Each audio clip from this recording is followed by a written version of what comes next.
Okay, jumping back into Torah Zayin b'siyata d'shmaya. This morning's shir is dedicated l'nishmas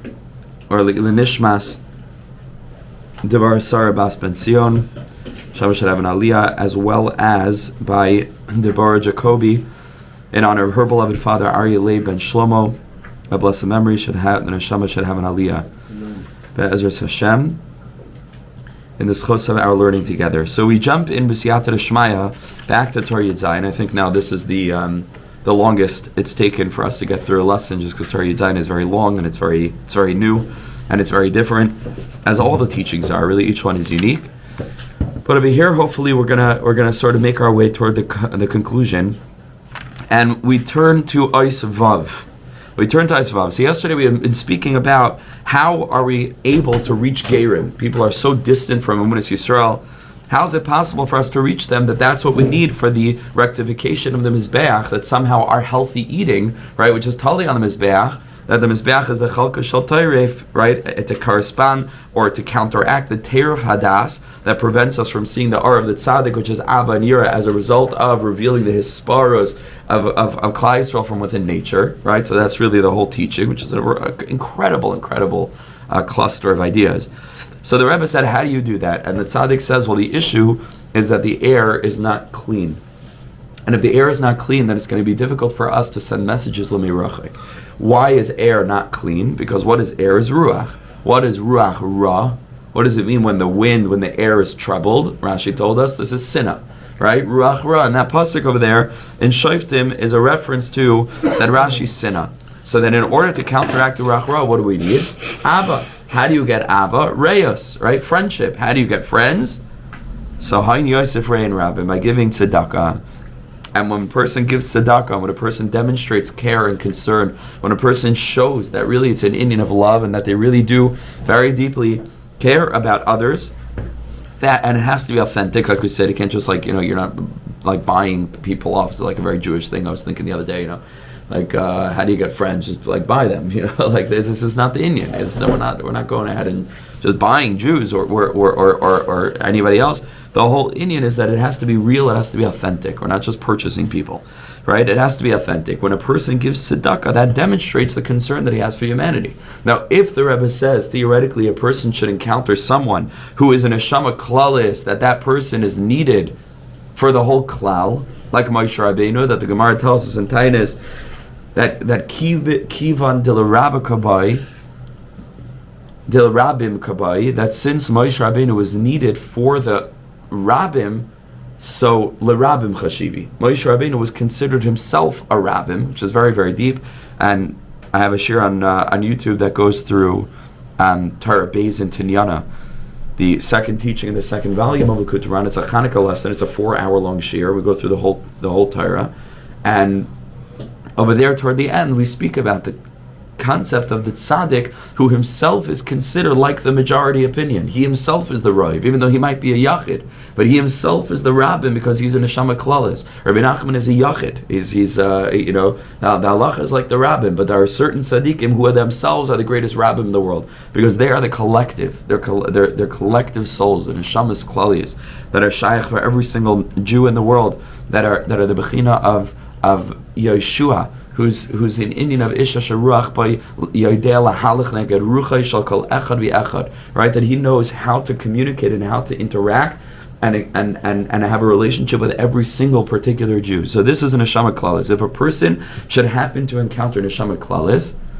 so then if you think about it, even from the standpoint of care and concern and love, so if this is a person that everyone needs, that the whole Klal Yisrael depends on, so then imagine what kind of love it demonstrates for humanity when a person supports the activities of this particular person, right? Meaning, even though they're not going ahead and Hain Yosef Reim Rabbim to give money, here I'm explaining more on a pragmatic level. Yesterday we said more energetically, give it to the Neshama Klalis. A lot of Neshamas are in there, so that increases lots and lots and lots of friendship. Here I'm saying even deeper, that really it's the greatest expression of concern and care for Klal Yisrael, for humanity. If a person believes that there's a particular tzaddik, that his message is needed for the whole klal, and then a person supports that, so that means that there's a tremendous amount of concern and care. Otherwise, a person will just give money to their local, Orthodox rabbi. But if you hear, you recognize there's something deeper here. There's something deeper in this soul that's necessary for the whole klal, and that demonstrates a deep concern for humanity. And in that sense, Hain Yosef Reim Rabim. So the Rebbe says, giving money to the tzaddik, giving money to the tzaddikei emes, supporting this kind of Torah that the whole redemption depends on, supporting these kinds of teachings that the whole entire geula depends on. B'siyata D'Shema was just mentioned before. We'll be coming out with a very, very special kuntris before Shavuos, B'siyata D'Shema. I felt like this was a perfect time to make a pitch for fundraising. The whole thing is filled with Breslov. It's not my own ideas. Some of them are my own ideas, but it's a lot of Reb Nosson and Rabbi Nachman. And the genius, amazing thing about it is that the first 30 pages is just lumdus. The first 30 pages is just halacha, and like anybody will pick it up, and you go through the first page, and it looks like a nice halachic kuntris. And then from one page to the next, you go from like the machlokes and l'shitasa between the Taz and the Marshal and like 3 sugyas, and you turn the page into the 10 spheres, like in the same thing. It's unheard of. I was just laughing to myself. It's literally unheard of. I don't think anybody's done something like this. I haven't seen it, and I think that this is a perfect way in. Right? I think that a lot of people who would never touch anything Hasidish, but all of a sudden, if they see it in the context of something that's more familiar to them, or something that's less threatening to them, or something that's more respectable to them from their very, very misinformed perspective, I think that that's a very, very interesting delivery mechanism, almost like a Trojan horse. But it's not a Trojan horse. This is the way Torah is supposed to be. And I'm going to have a whole preface which goes through Torah needs to be balanced, but instead of preaching about it, let's just give it, let's demonstrate it. And I think that the difference is like night and day to a person who reads the whole thing, than a person who would just read the first part, which is what most people do, and it's interesting, you learned halachic sugya. But all of a sudden, if you're exposed to the sugya, the body, along with the neshama, it's game-changing. It's totally game-changing. So we are raising funds to be able to print this and distribute this, so you can speak to me afterwards. But this is the Nakuda, to give money to support the teachings of Rabbi Nachman, Tzlusia Gadolin, of Reb Nosson. The whole thing is filled with Reb Nosson, and really some of the most important teachings that I found in Likutei Halachos encoded into this sugya. It's a delight. It really is a delight. It's a special shashua. So when a person's giving money to support these tzaddikim who are neshamas klaliyos, so then memela, this is Hain Yosef Reim Rabim. And we said that causes the air to be clean, because now instead of it being a ruach rav sinah, it's a beautiful, cleansed ruach salul without any bilbul of ava. And memela, the words of the tzaddik are able to travel very far, and they get actually, in some sense, in some way, inscribed into the books and into the svarim of the different religions.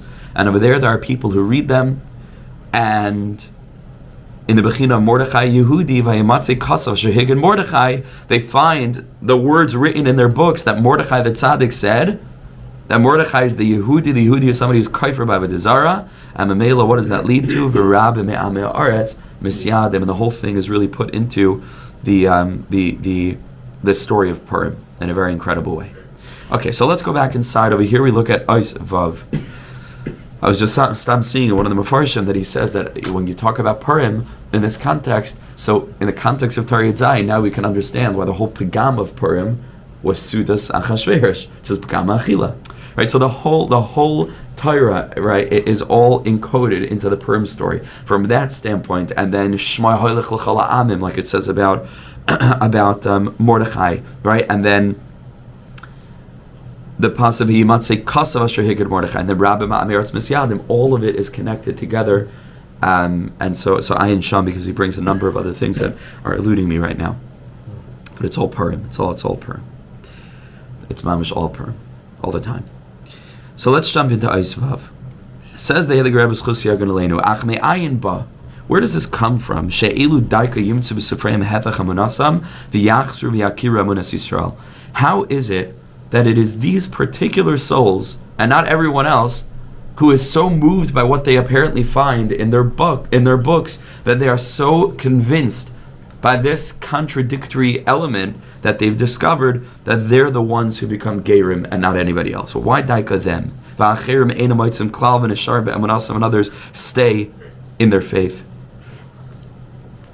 So the Rebbe explains,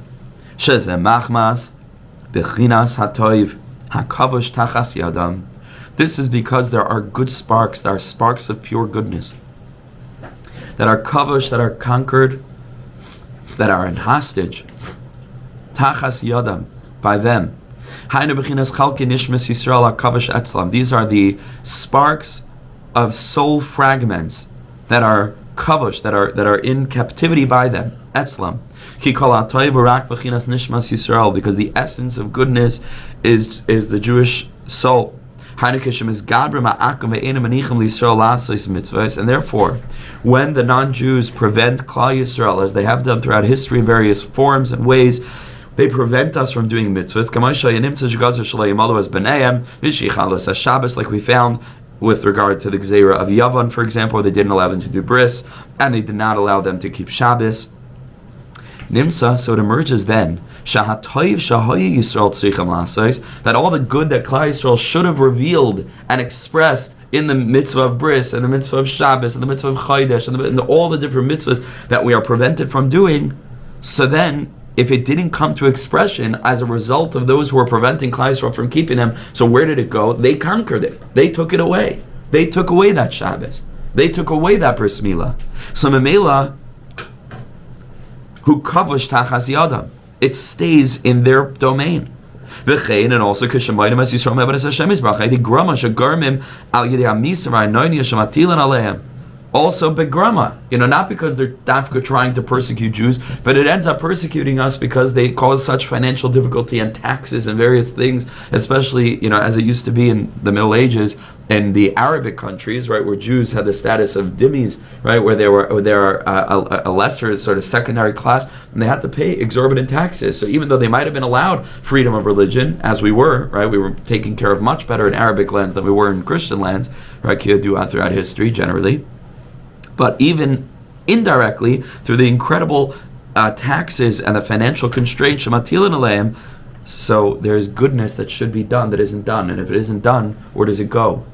It goes to the domain of those who are seeing to it that it shouldn't be done, that it shouldn't be expressed. And also this, that they prevent Klal Yisrael from attaining certain status and stature and success socially, as has happened throughout history. For all these reasons, the tov, the goodness that was supposed to be expressed within the avoid of Klal Yisrael, ends up going to them. And that ends up being actual parts of the Jewish soul that should have been manifest in Shmir Shabbos, and instead of that, it can't be. So where does it go? It goes to them. Listen to this very sad and evocative sentence. And in the beginning,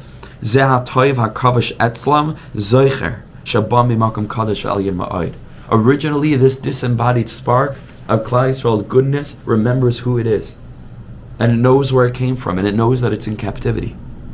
But after some time, it's like Stockholm syndrome, right?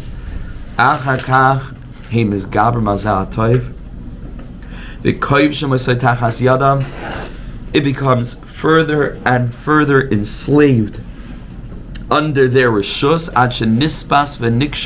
until it completely, it's gone. It's completely tied to them until the goodness forgets who it is.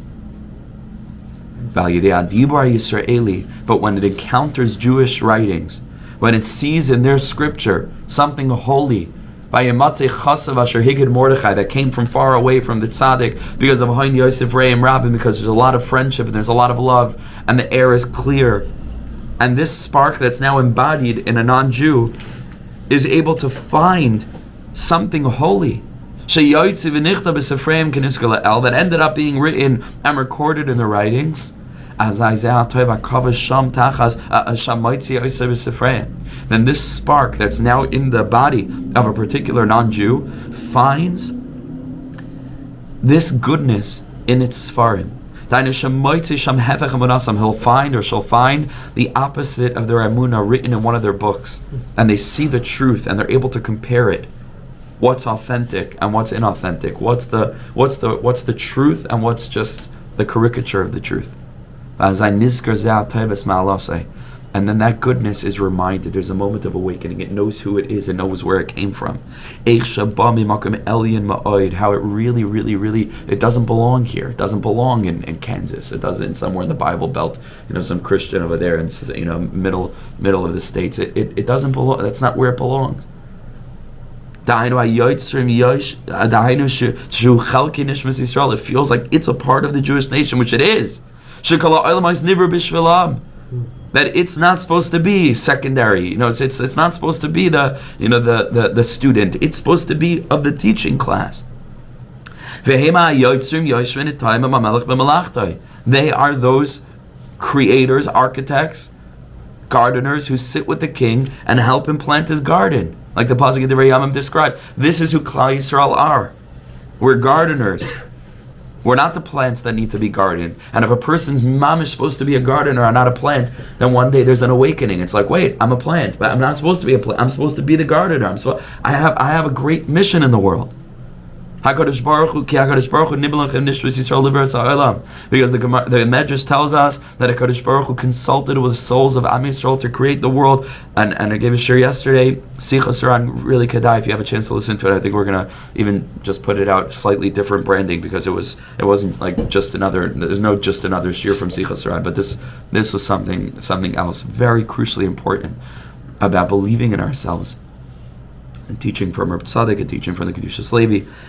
So, Kedai, if you get a chance, so hopefully be going out today, that HaKadosh Baruch Hu believed in the world. And he believed in Klal Yisrael that we could do what's necessary to rectify the world. And we begin to feel, that spark begins to feel, I'm supposed to be something bigger. And all of a sudden there's this sense of yearning and longing. I want to go back there.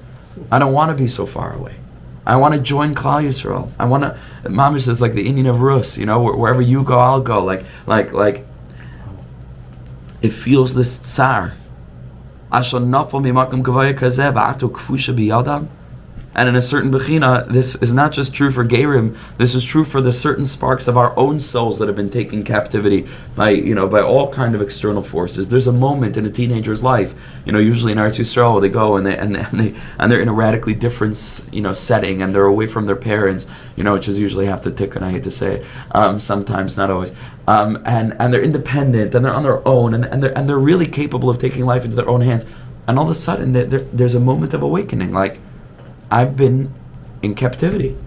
Like, what is that? I'm not a guy. Like, I'm not a guy. Sometimes we forget about the Gerim. We feel like Goyim sometimes. Our kids feel like God, because sometimes the culture that they're completely entrenched in is really not so different from any of the other kids. Just happens they have a skull cap on their head, but it's not that different in terms of if you think of it, again, it's terrible to say these words. I'm just reporting sometimes factually. It's just a fact that sometimes where their head is at and the music they're listening to and the stuff they're watching and what they're interested in, it's not that distinguishable outside of a little Gemara that they have maybe for an hour or two in the morning from anybody from the from the high school over here. They have the same haircuts half the time. It's just, again, it's mamish, like it's a terrible thing to say. So obviously b'shayrish, oh my gosh, gardeners and plants, priests and the congregation. It's not even close. But they don't know that. Nobody taught them that. Or at least not in a way that can give them the ability to feel that. Hopefully later on in life there's an awakening, like, this is way below me. This is not even close. I'm being influenced when I'm supposed to be the influencer. I'm supposed to be the influencer. Instead, I'm being influenced by 2,000, influencers on TikTok, that are the biggest plants in the world, that themselves are so desperate for water that anybody with eyes can see it. And instead our kids are like idolizing these very, very ill people. Sometimes, not all the time, but very ill. Very, very, very in need of water, like desperate, parched plants. But for whatever reason, our kids are following them. And our kids are supposed to be the leaders. But we don't necessarily speak this language all the time. So it's not just true for Gerim. It's also true for them. It's also true for us. They're being affected rather than affecting. Affectors. Yeah, affecting. Yeah. Which is, All right, so we need to shift the whole energy. The whole energy needs to shift. And then when we shift the energy, it's one more sentence. It's not so much like, it's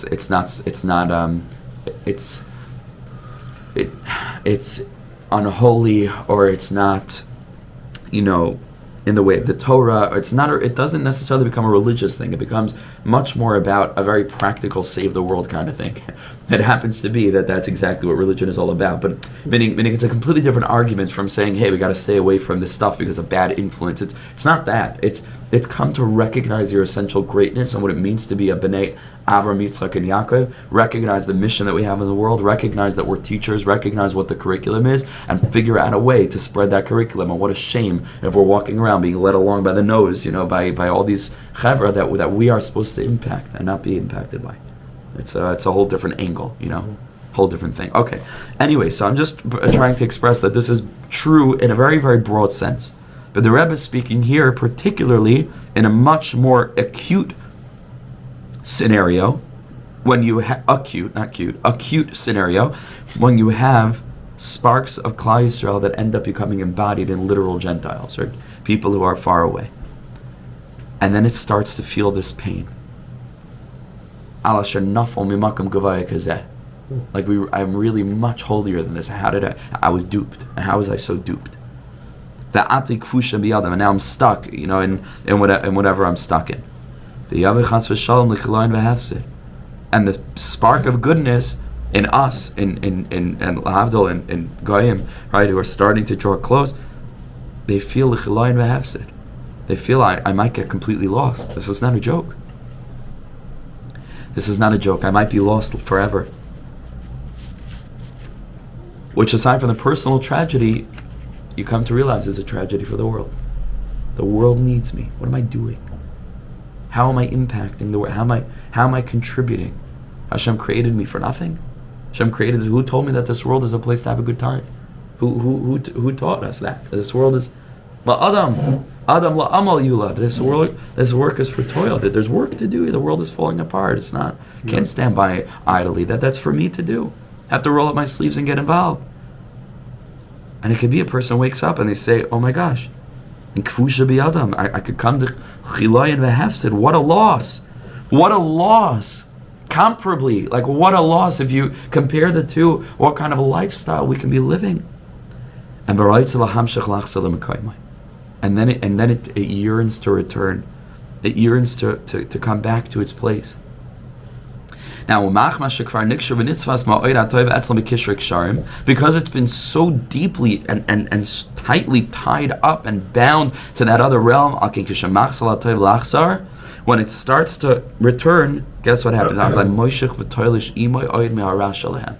It ends up, it's like, it doesn't just break free from the thing because maybe it can't break free. It's still sort of tied, but it's able to stand up from the chair, and the chair is still connected to it, and just runs out the room, and it runs to the saviors.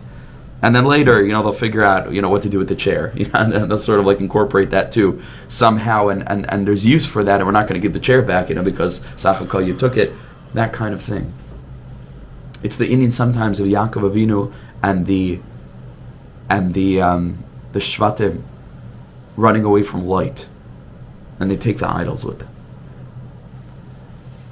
It's the Indian of escaping, and not only did you escape with yourself, but you actually took something else with you. In this case, it's the body of the Eno Yehudi, right? Which wasn't a Jewish body at all, but the spark, the soul, is a Jewish soul, and when it returns, brings the body with it. And the body, like we mentioned earlier in the series of this particular Torah Zayin, the body has cultural elements, right? Which it knows. It has mannerisms. It has words. It has ways of talking, and so on and so forth. And all of that becomes incorporated into the experience of the ger, immeasurably enriching Klal Yisrael and contributing to the completion of the Mizbeach. Pile Playim. So that's what the Rebbe says over here. When that spark, which is the soul of this ger, begins to draw close, As I moishech v'toilish imay oyed mehara shalem. It brings all of its associative elements that were previously ra, meaning they were previously being channeled and used in the inappropriate way, a genre of music, right, that prior had, terrible words of znus and Yetzer Hara, and now is elevating it, and instead he's rapping about the holiest things in the world. That's the ra that becomes brought into the side of Tov. V'zeh b'chinas hagerim shabayim le'izgaber. This is the Indian of gerim. Shabayim le'izgayer. Shehem b'chinas hara shenitlash mehem im ha'tov. They bring together all the ra together. It comes with that spark of Jewishness that was stirred and awakened. And that's why they're the ones that were stirred and awakened and not anybody else, because they are the clustered gathering of all of the Tov that Klal Yisrael was supposed to do throughout history that they couldn't do, and it all becomes like gathered into these souls. Imagine, so when you meet a ger, maybe you're meeting the Shmiras Shabbos that your great-great-great-grandparents couldn't keep Shabbos, and this is the embodiment of all of their Shmiras Shabbos, of all of their bris, and of all of their Yamim Tovim. A ger is like the encapsulation of all of those mitzvahs that were supposed to infuse Klal Yisrael with energy, but it didn't. It was sucked out, and it ends up going into the gerim. It's an incredible thing. Have that in mind the next time you meet a ger. Look them in the eyes. Maybe you'll see something very familiar there. It's so crazy to think that everything is so Oiske Cheshbon, which obviously is, but it's like the craziest. We get excited about the idea of AI. This is like an AI times a billion. I'm saying like it's just an algorithm. I mean, this is just like it's frightening to think that there's an actual method to the madness. That's the right term. To actually believe that there actually is some. That's the stuff which is like... It's humbling. It's the pnimius of what's It's humbling, right? We're seeing the chitzonius. Yeah, and even that, not so much. What? Right? Meaning, on what level are we seeing what's happening, even when we see it. And then Rabbi Nachman comes, and not just in this Torah, but in many of the Torah, starts revealing some of the spiritual dynamics of the way that things actually work. And it's remarkable. And all through Psukim. It was all there all along. But that's why I said before, Rabbi Nachman is there's nobody else is revealing. These are new frameworks. I'm not sure if Rav Chaim Kanievsky, who knows Kol Torah Kula, didn't learn Likutei Moharan. I know this sounds like a radical statement. People are trying to convince me of this all the time. He must have known everything it said in Likutei Moharan, even if he didn't learn it. And I really don't think so. I really don't. I think you can know all of these psukim, and unless you have the hasaga of the tzaddik from beyond, you'll just never. There's extraordinary creativity here. This is not Rabbi Nachman knew lots of psukim, and if you know lots of psukim, this is what you find. It's not. You understand? This is giluyim atzumim ad l'ma'od. This is brand new stuff. One quick thing. Yeah.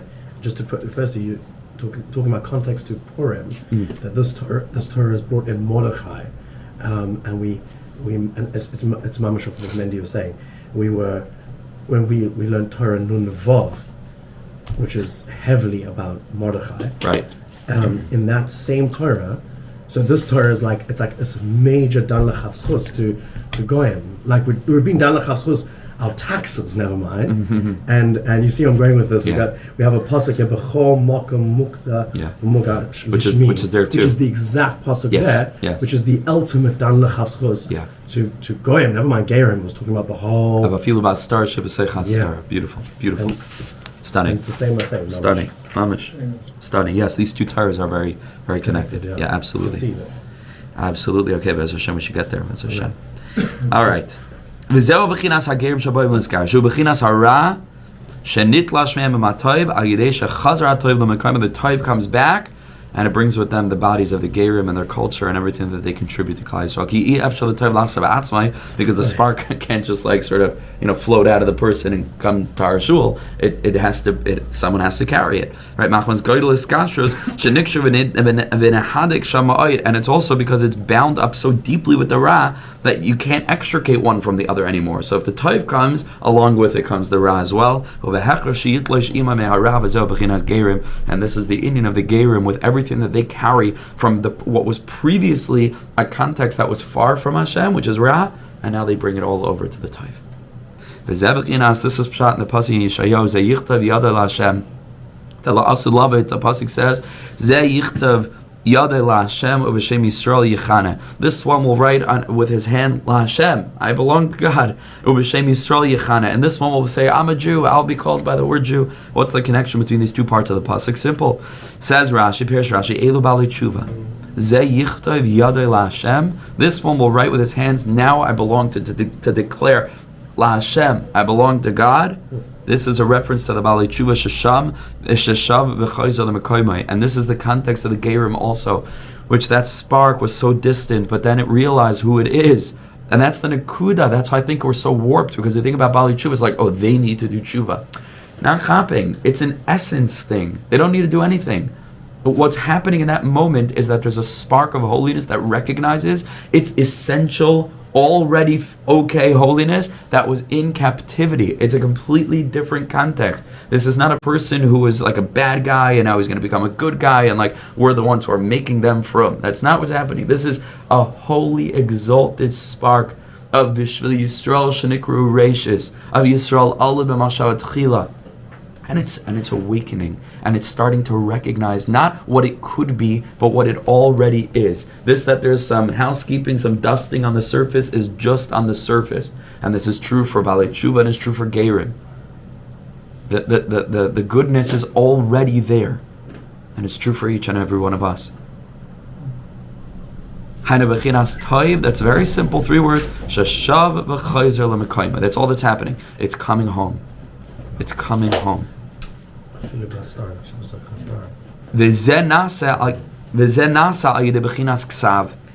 does that happen? Through the writing. So that's Pshat, right? Mordechai, like we said from that pasuk. So of course, the words that are a reference, according to Rashi, to the Balei Tshuva are going to be Zeyichtav Yadai LaHashem. It comes through the Ksiva. It comes through that which they find written in their books. And then what happens? B'Shem Yisrael Yichana. Then Elu HaGerim. All right, so Balei Tshuva Gerim, and then they return, and then they become Gerim. Kehal Yedidim Sheshav v'Chayzer Atayv Al Yedei Zeh Nasa Gerim. Through this causes for Gerim. V'Zehu, another pasuk. B'chsav Yisrael lo yikasevu. They will not be written on in the writings of Jews, or written in or counted with the Jews. Val admas Yisrael lo yavayu. Those who will not end up coming to the Jewish land. Pasi in Cheskel. Hainu, says the Rebbe, that again, these two things mirror one another. Kishe'ein b'chinas ksav Yisrael, when b'ksav Yisrael lo yikasevu, if they do not find the ksav of Klai Yisrael, shal yada nasin Gerim, right, which is how the Gerim are awakened. How are they going to come to join the Jewish nation if it's not written a Jewish text? He's finding all these psukim and bringing it all into the narrative. It's mind-blowing. Even deeper. Then we're not going to be zeicha to the shleimus of the mizbeach, which is called, the copper mizbeach is called mizbeach adama. So that's el admas Yisrael, to the mizbeach adama, to the mizbeach of Klai Yisrael. Lo yavayu sheshleimus al yedei gerim. V'zeu, another pasuk in Divrei Hayamim in the end. Hakol b'ksav miyad Hashem alai hiskel. Everything I've written, he says, the author of Divrei Hayamim, is beyond miyad Hashem alai hiskel. Whatever Hashem told me to write, I wrote. Ki shleimus haseichel al yedei ksav kanal. Because the ultimate fulfillment of the seichel is by way of writing, like we had learned, like we said, through the writing, where they found written in their books what Mordechai the Tzaddik had said. And by Gerim, the Mizbeach is completed. And that goes back to the inyan of the seichel being in a state of rectification and completion, so that it's able to encounter and to interact and to experience the Ava and Yira that the Tzaddik is revealing by virtue of the way that he of finding the Hisparos, all right, and the Ratzon of Hashem within all of creation. Nimsa emerges Shayidei B'chinas Haksav Nishlam HaMizbeach V'zeu Hakol B'ksav Miyad Hashem Alai Hiskil Keniskil El. If I want Hiskil, which is the Shleimus HaSeichel, which happens through the Mizbeach Adama, which is Val Admas Yisrael La Yavayu, only if B'ksav Yisrael Lo Yikasevu. But if we do have B'ksav Yisrael Yikasevu, and I do have El Admas Yisrael Yavayu, and that's the Mizbeach Adama, and the Mizbeach is Nishlam, and the middle of the Seichel is Nishlam, How am I going to get to Seichel Hashem Alai Hiskil? Again, Hakol Biksav.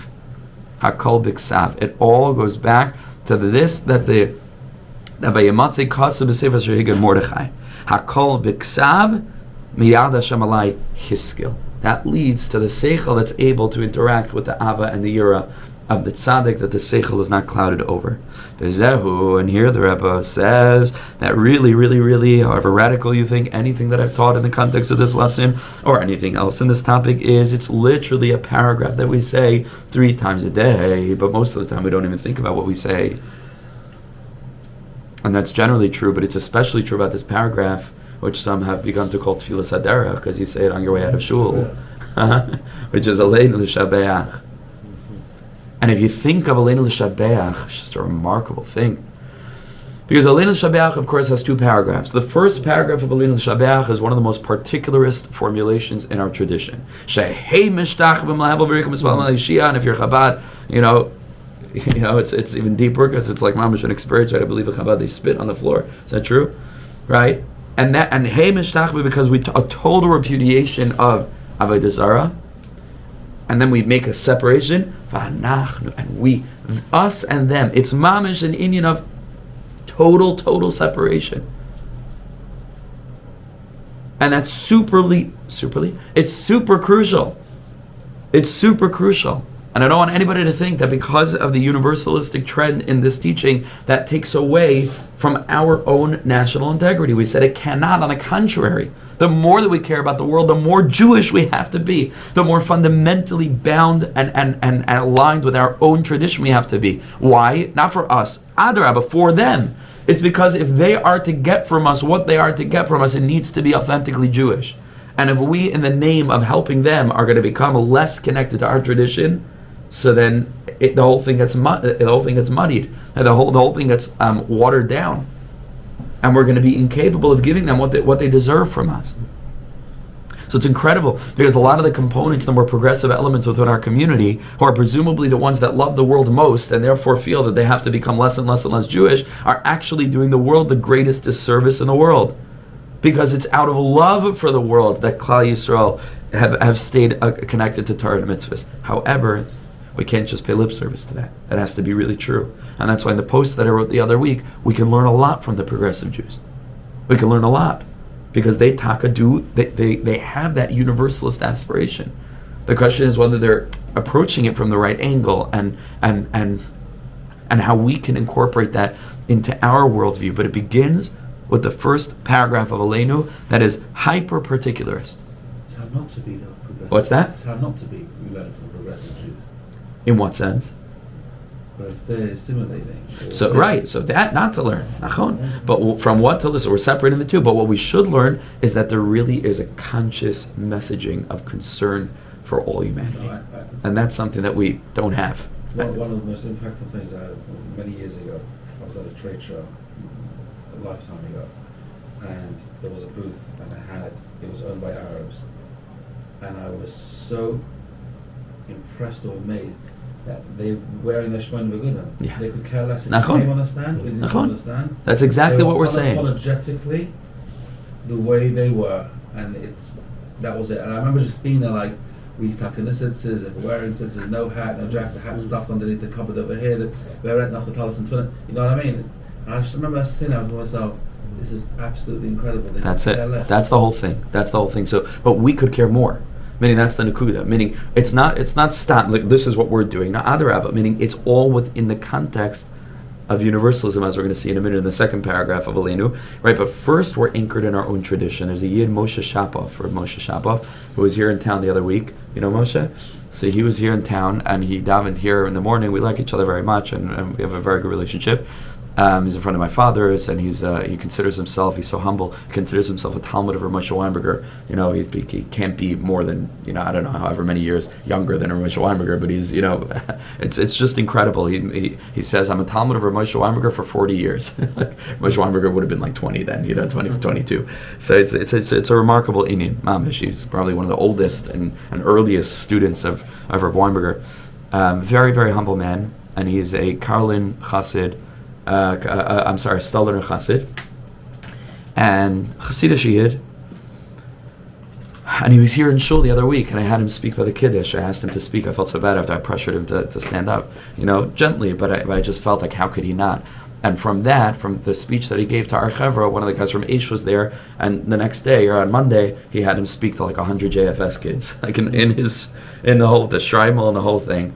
And what's his story? Bekitzer Nimratz. I don't even understand it. I'm not sure he understands it. He found himself, I have no idea how, in the UAE, at a gigantic, conference of probably around oil, something with business. Somebody wanted him to come along. I have no clue why. I'm not sure what they wanted from him. This guy's been koilel for 20 years. He finds himself, and how's he going to go? So he goes with the whole thing. He goes with his, the Shemana V'Gudim, his pay, his beard, his big black couple, and the whole thing. And he goes there and he meets with all these princes. I don't know how he got to this. And over there was also a delegation of Israelis, from the government, because it was a very, very big, very prestigious event. And all of them, the secularists, they all come with nothing. And at the end of the convention, the gathering, the prince over there, a member of the royal family, called over Moshe Shapov, and they told him, there were a lot of Israelis here, there were a lot of Jews here. Of all of them, we're most impressed with you, because you came as a Jew, and they came as Israelis. On you, we want to see Jews. You're a Jew. The next day, he found himself, and you can see this on YouTube, on stage. They gave him an award. They gave him an award in front of thousands of sheiks. You look out there, Marb people, the whole kafiyah, the whole thing, all clapping for a Yid who did nothing other than show up as a Yid. He went back to America. He went back to Eretz Yisrael. All the media found out about this, and this is his inyan now. He's mamish like the liaison of many companies here and all around the world with Arabs in all these different places, in Dubai and all these places he travels around, and mamish, and then somehow, I know this sounds totally crazy, but everything I'm saying is true, and I think it's mamish Torah. That's why, because we can learn from him. You can look up his story online. Moshe Shapov. So afterwards, he somehow got contacted by one of the most famous boxers in the world. I don't know if you know Floyd Mayweather. Mm-hmm. So he got contacted by Floyd Mayweather. He is now part of Floyd's. I'm like on first name basis. Floyd Mayweather, Mr. Mayweather's inner circle. And they travel wherever he goes with them. He's in the limos, he's in the thing. He says he sits in the boxing, he has to sit there, and he has this whole joke about how he's sitting there, and the women are sitting all around there. So you fight, go, knock him out. And he's sitting there like this Yid, he's like, oi, everything. He's like, oi, ow, oi. He's sitting there. Like he can't. And then he says, like, afterwards, he goes walking.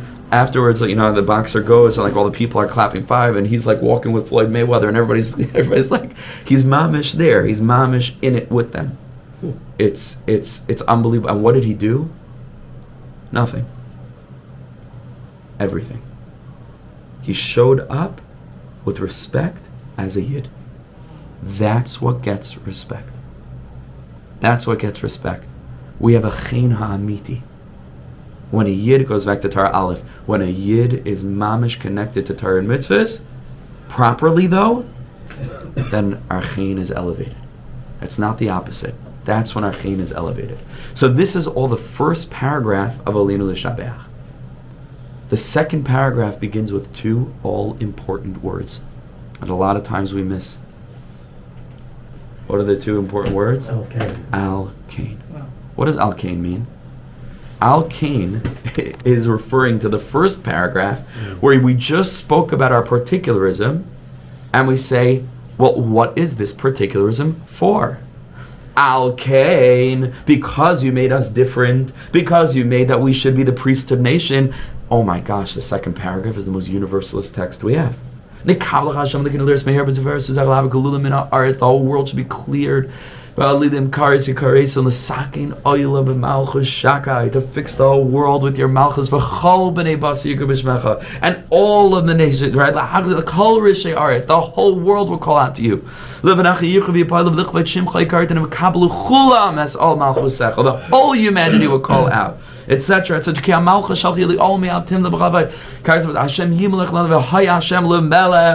al kala aretz. And it's just the link. Well, hold on a second. It's the link between paragraph number 1, paragraph number 2 is the words al kain. That's the bridge. That it's daika because of our particularism. That then, once we anchor ourselves deeply there, but it comes from a real universalist spirit of love for Hashem's creatures, which means love for Hashem, which means recognition of the Tzelem Elohim. That leads immediately to this sense of universal striving and yearning, which Chazal placed when? At the end of shacharis, right before we go out into the world to interact with the outside world, at the end of mincha, in the middle of our workday, and at the end before we go to sleep. HaKadosh Baruch Hu intends for us to have this on our mind always, and we never think about it. What's Aleinu? What's going on there? Yeah. Very quickly though, because I just want to get to the end of the paragraph. Until Rosh Hashanah, and even then, we're half asleep. But you're right, on Rosh Hashanah Musaf is mamish this, but Aleinu is just sort of like a more brief version of that. But sure, the whole Rosh Hashanah davening is all about this. Absolutely, yeah. Maybe it's here. We say about the kiyor al kanoi, so maybe al ken it's on that support based on that. Al kanoi, al ken. Beautiful, right? Stunning. Paragraph number 1 is the premise. What a chabal. I lost half the recording. It's okay. It's okay. It's fine. Paragraph number 1. It's not your fault. Paragraph number 1 is the premise. Paragraph number 2. So here, Ben Nachman says it's all in Aleinu. Let's go through it quickly. V'zehu l'sakin olam b'malchus shakai. This is what we say in Aleinu. L'sakin, to fix the world with malchus of shakai. V'chol b'nei basar yikru b'shmecha zebechinas tshuva shechayzer ha'toiv l'mekoymai. We want that all the toiv should return. Ki shakai b'chinas tshuva sheshav b'tshuva p'gama b'dazara, to return. Shakai is the fixing of the whole world. Because what's Avodah Zarah? They think, I need my God. I need this one. This one should be Christian. This one should be Muslim. This one should be Hindu. This one should be... Everybody has their own thing. And Shakai means, guys, wake up.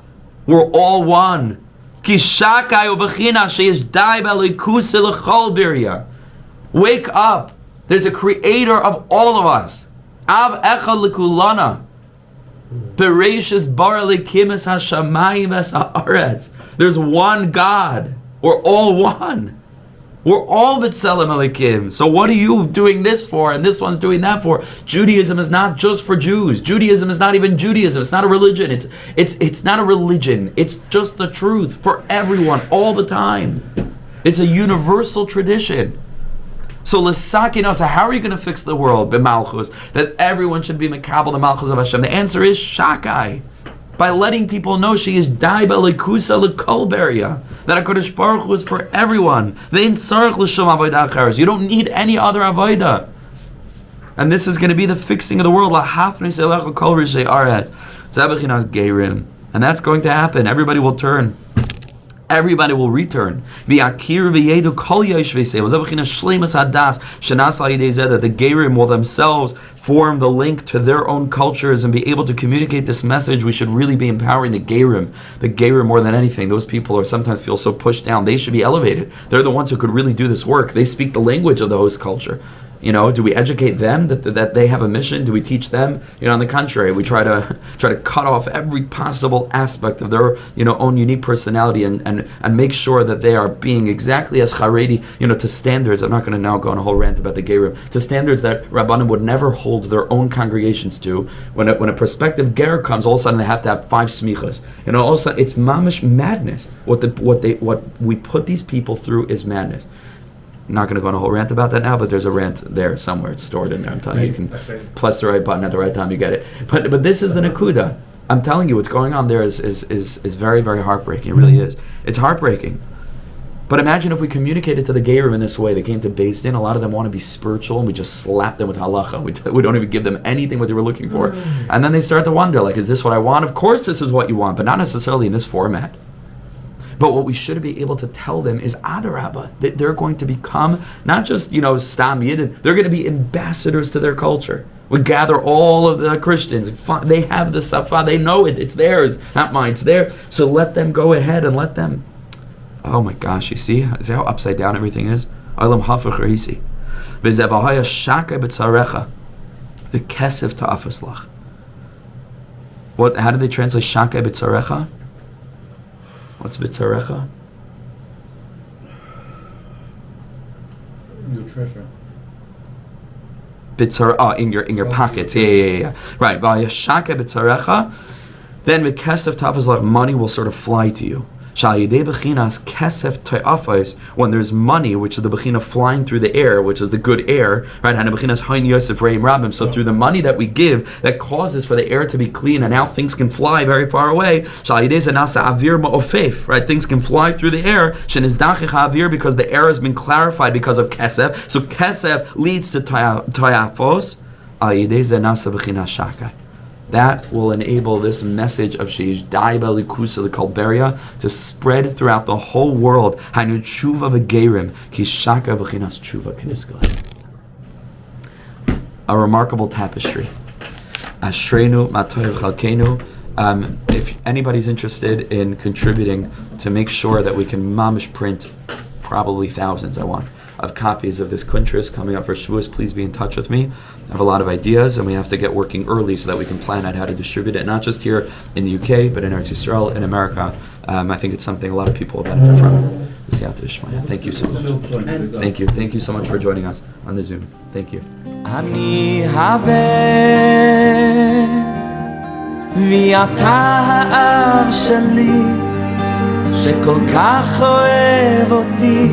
האב שלי